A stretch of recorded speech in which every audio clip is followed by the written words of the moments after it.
money is real. A lot of people will say on the internet, you'll see gurus and course sellers say money isn't real. And you'll see other people who are obsessed with money. And you'll see people who have not enough obsession with money. They have no sort of liking with money. And they call themselves religious and they say money is evil. But they don't understand money and they obviously don't understand their religious book, like the Bible. Good enough. Not a good thing, man. And they didn't read it correctly. So, I'm going to be explaining to you indirectly why money is real. But what did I title this as? Golly, I just read it. Oh, how the economy runs on people, not dollars. So yeah, I'm going to be telling you why we have a dollar, basically, and why it's a thing and why it is actually real, but also why the world, why the U.S., I'm not going to say the world because I can't speak for the world, I can only speak for the U.S. because I live here and I love it, but I'm going to tell you why you shouldn't care too much about the dollars, and why you shouldn't obsess over it too much, and why you shouldn't not care about it so much to where you think it's evil and you think it's not real. So basically, let's dive in. So,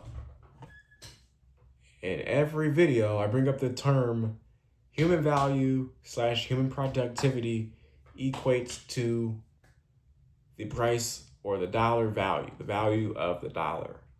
Every country has a different value of their dollar, right? That is just depicting how much the value of their human work is worth, right? Every country is different. US is typically the largest, has the largest value. I'm going to pull up my equation here on my little iPad here. So, where's the first video?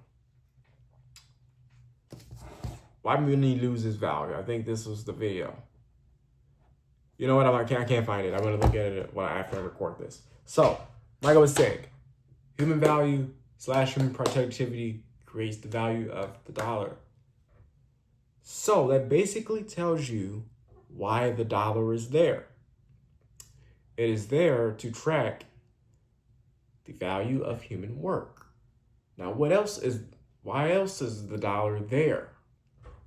Back in the day, way back in the day, 1700s, whatever, before the dollar was created, the world ran on materials and resources.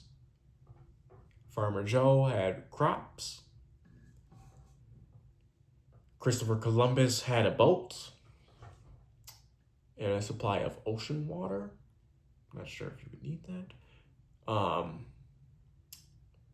Santa had gifts and snow. The lumberjacks had wood. Everybody needed something. And the North Dakotans had gold, or South Dakotans. They had gold. Or Oregon had railroad tracks and supply. So they all were useful for something. Now, they had to go to each other for those resources because they did not have those supplies and they did not have those skills to get those things for themselves. So they have to go to each other to trade. I give you wood, you give me rice. I give you wood, you give me gold. I give you gold, you give me supply for railroad tracks and all that sorts of jazz. And that's the chain. Now, what happens for the majority of people who are poor, or the people who are poor? They don't have access to these resources. So what happens is those people with the resources, they become really rich. They become really wealthy. Then the people without the resources, they become really broke. They become poor. So they have to become slaves to those people who are really rich, or servants, because they have no form of way of affording these things at all, because they don't have gold or resource to give. They can only give you piece of grass that they pulled out the ground or a piece of dirt. So they have no value. The people with the resources are the most value in the world, have the most value in the world. That's how Rockefeller became so valuable. Nobody had access to oil. He had access to oil. Not many people had access to it. That's how he became the richest man alive. So, if that happens, and later on in life, we say we want to eliminate the gap in that, and we want to make, wealth more accessible, and people be able to have, a better chance of succeeding instead of like it being this big gap and everybody's got to be a servant. And usually servants typically don't end up thriving at all. They usually stay poor forever, fighting on edge forever. How do we eliminate that? Oh, what we can do is we can create a value of $1, right? And now I don't trade you this for that. And even though that's not, we can still do that. What we can do is we can say, hey, I'm going to be known for giving you this. I'm going to be known for giving you that. And I'm going to put a price on that. Now, everybody's got $1.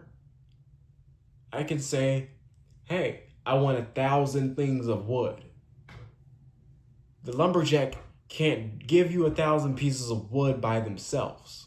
So what they have to do is they have to go and hire somebody. That person who was their servant, getting the wood for them for a piece of housing and a grain of rice, now all they have to do is work for that piece of $1, and they can choose to spend that money however they want.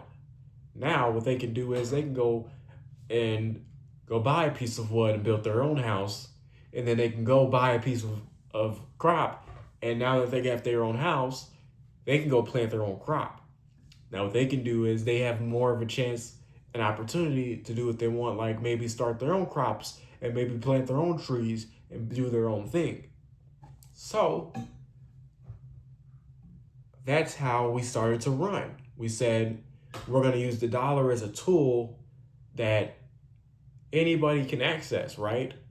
And anybody can use. That's going to become more accessible as we progress more and more and more. And because we progress more and more and more, the dollar is going to inflate and increase in price. Everything's going to increase in price, and it's going to cause inflation, which is a good thing because inflation is going to make money more accessible because more is going to be made, right? So now everybody's going to be able to get a piece of dollar, everybody's going to get a piece of money, and everybody's going to be able to spend it on what they need and what they want.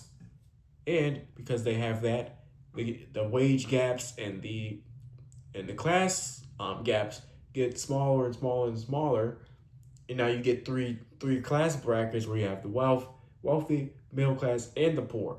And typically, with this system, what you call a capitalist system, where it's very free, nothing's controlled. It's little to no. I mean, it's less oversight and more just freedom. Now everybody's got an opportunity to get to the middle class and jump to the wealthy, and you can jump from the wealthy to the poor. That's why the economy runs on people, not dollars. We've done it forever without dollars, and we just use the dollar to create a less tighter gap. I mean, to tighten the gap, from this and this to this and this, like social classes, not gang signs.